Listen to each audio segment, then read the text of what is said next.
Hi, I'm Valerie, the senior editor of the Hollywood Times, and we have Juliana here in Brazil right now. So you go, please introduce yourself.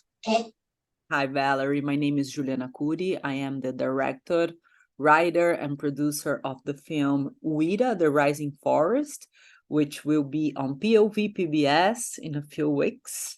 Every time that I talk about the film, I like to mention that I am here representing a constellation of talents. Uýra, The Rising Forest, it's an independent film made by a group of queer, BIPOC, and women during one of the most difficult periods in Brazilian history.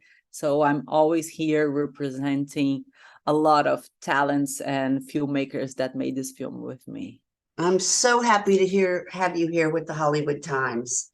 Yes, so I'm very, very impressed. So, most of us love PBS, especially me. And just go ahead and talk to our readers and our viewers about the background and how you got in your background, actually, and how you got into your filmmaking. Valerie, I have a body of work that it's in the intersection of films and activism. So I have been doing work about social justice, feminism, all contemporary values.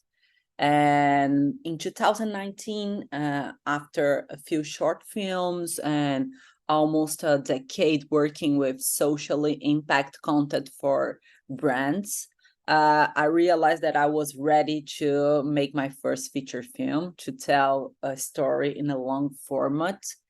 And as soon as I realized this, I decided to invite Martina Songsen, which is the writer of the film with me. And I invited her to help me to research for a story, because I have a strong feeling that there was a story outside there waiting for me. And we start the research process, and in 4 days we met Uýra through Instagram. And once I met Uýra's work, I was completely fascinated, and I realized that there was this story that I was looking for. Mostly because Uýra is one of the most intersectional person that I ever met. She crossed so many subjects. She's from the LGBTQI community. She's indigenous with her past completely erased, which is a very common story in Brazil.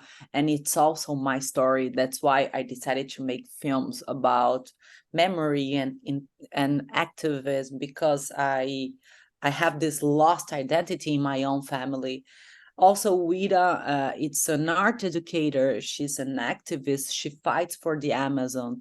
So when I met her, I realized that she has the power to teach everyone that at the intersection of all these fights and struggles, it's the preservation of life. And then I invited her to make a biopic. She loved the idea, and then we start to make Uýra, The Rising Forest, which is my first feature film. Yes, this is your debut, and what a way to come out, so to speak. Beautiful. Being Brazilian and Latina, how does this film play into your own background? Yeah, as I mentioned, I have a very similar story with Uýra, which is a very common story in Brazil, Valerie. We have so many people that know that came from an indigenous ancestrality, but because of the colonialism in Brazil that was so violent, we completely lost the track of our own identity. So my grandmother and my great-grandmother, they are both indigenous, and they raised me with a very indigenous worldview, which is respecting the land, respecting other people culture. And I knew that I have this in my ancestrality, but I never been able to track my own identity. So since a very young age, I have this keen eye for the untold stories of the world. So this is I believe that this is the cornerstone of my work. I decided later to study journalism because I didn't have enough money to study in film in a film school. Brazil, it's also a place where the majority of filmmakers come from spaces of power and privilege. So it was really hard for me to find a space as a woman that wants to be a director. And then I spent almost 8 years working as an AD. And this is where my ticket to film industry. And once I found this space, I started to develop this work that you can see right now. And following Uýra in the Amazon forest, talk about the Amazon forest a little bit. Yeah, wow. The Amazon forest is not the lung of the world, it's the heart of the world. Okay, yeah. Yeah. It was amazing. Uýra, it's a very when we start to shoot the film, Uýra was emerging as an artist. Now Uýra is one of the most important contemporary artists in Brazil. So during these 4 years, her work grew a lot among Brazil. But since 2018, when we met her, she has a very strong relationship with communities around Amazonia. She was doing this special work in which she travels to different villages. So the Amazonia that we met, it was a very enchanted Amazonia. So we knew that it's a very violent place, but we didn't experience this during the shooting process with Uýra, since we decided to shoot only in the communities that she's very welcoming. What message were you and your team trying to get, trying to get across to the viewers of the film? And what are the main takeaways and the lessons? Wow, Valerie. I think the most important message that Uýra brings to everyone, it's the intersection of all the fights. It's to make people from adjacent social fights that at the heart of every struggle, it's the preservation of life. And the preservation of life is completely connected to the preservation of the forest. And the preservation of the forest, as we know, they are completely connected with indigenous people. So Uýra is able to invite people from completely different backgrounds to understand that the Amazon, it's also your fight, Valerie. It's my fight. I am from the south of Brazil, which is a place that it's very extractivist with the Amazon as well. So, and Uýra has this power to make everyone understand that fighting for the Amazon, it's a duty of everyone that has ethics in their own life. So this is the main message of the film. The second message of the film that reflect also our creative process and also our distribution, it's understand that the Amazon, it's in the center of this film.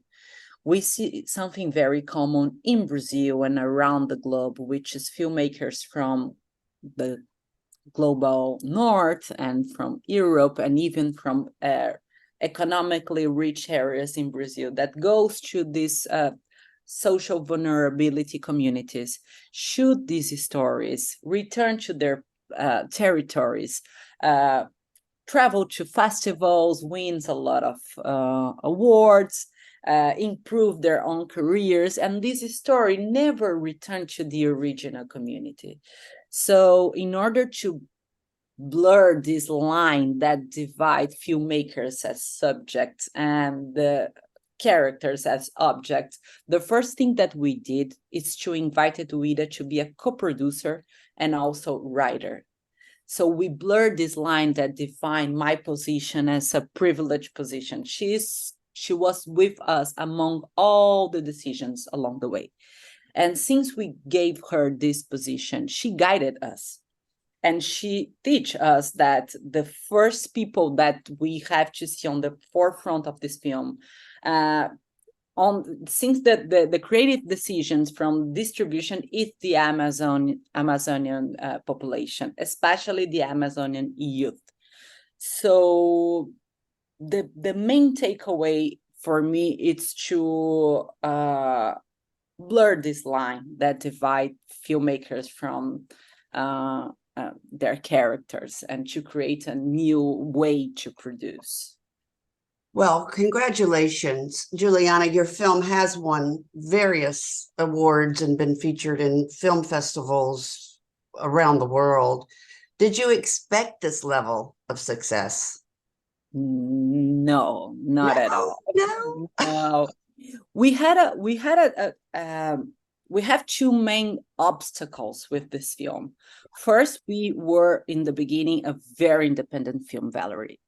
We shot this film with 7 people in our crew. Wow. When we met Uýra, I have a sense of urgency. I didn't want to wait for the traditional process to find funds and grants and distribution. I invited 5 co-producers and explained the story to them, and everyone gave us the money to shoot this story.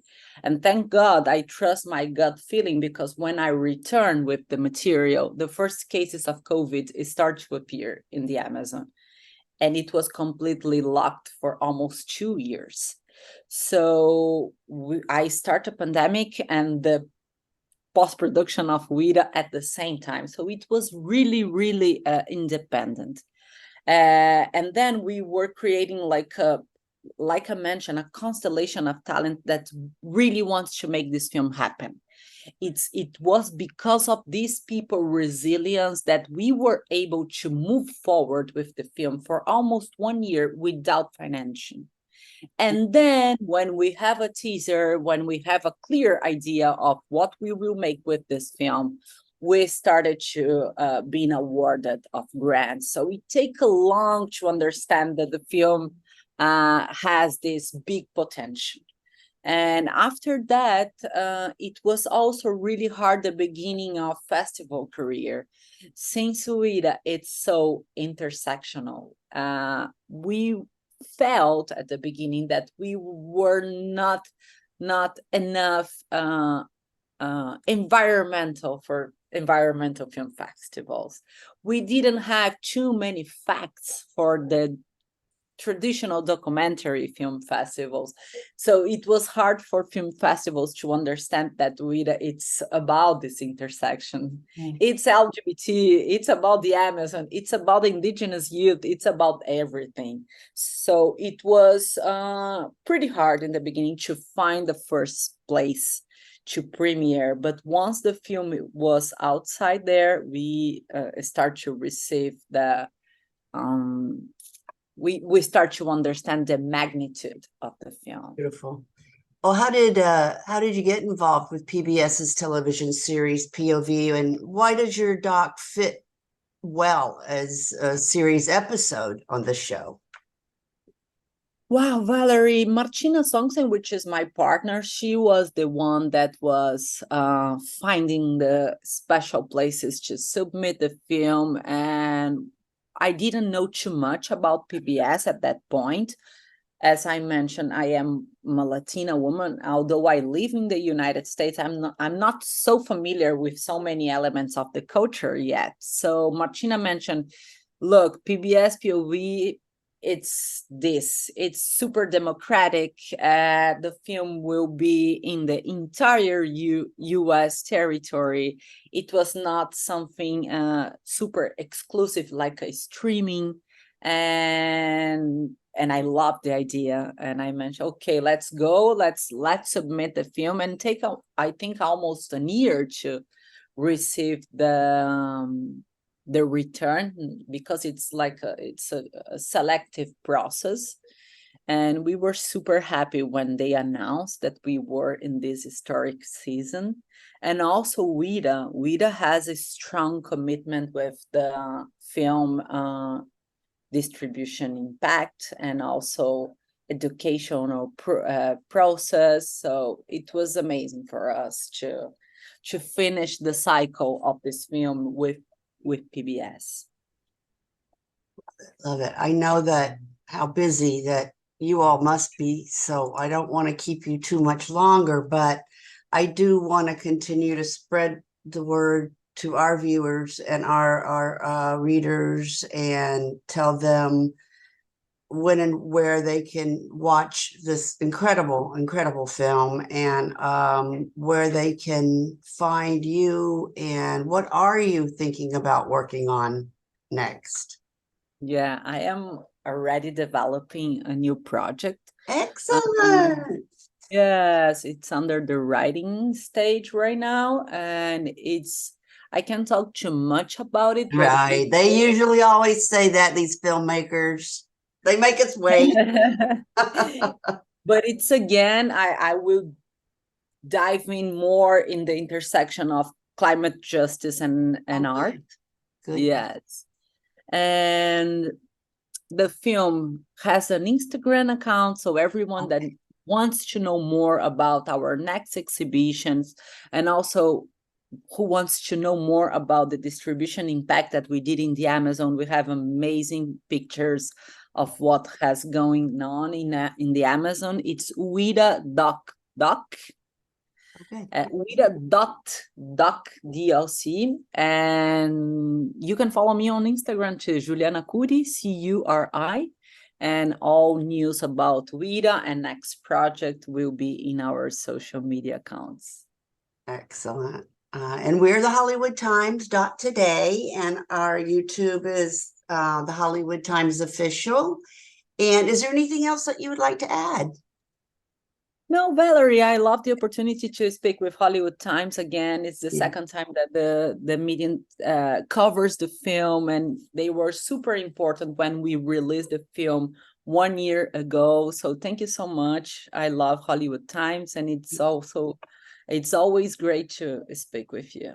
Love it. And maybe when you're in LA, maybe we can meet face to face next time. Definitely. I will be in touch, Valerie. Thank you. Keep up the wonderful work that you do, and we'll be in touch, and have a wonderful rest of your day there in Brazil. You too. Okay. Thanks Nice to again. meet you. Bye-bye. Bye-bye.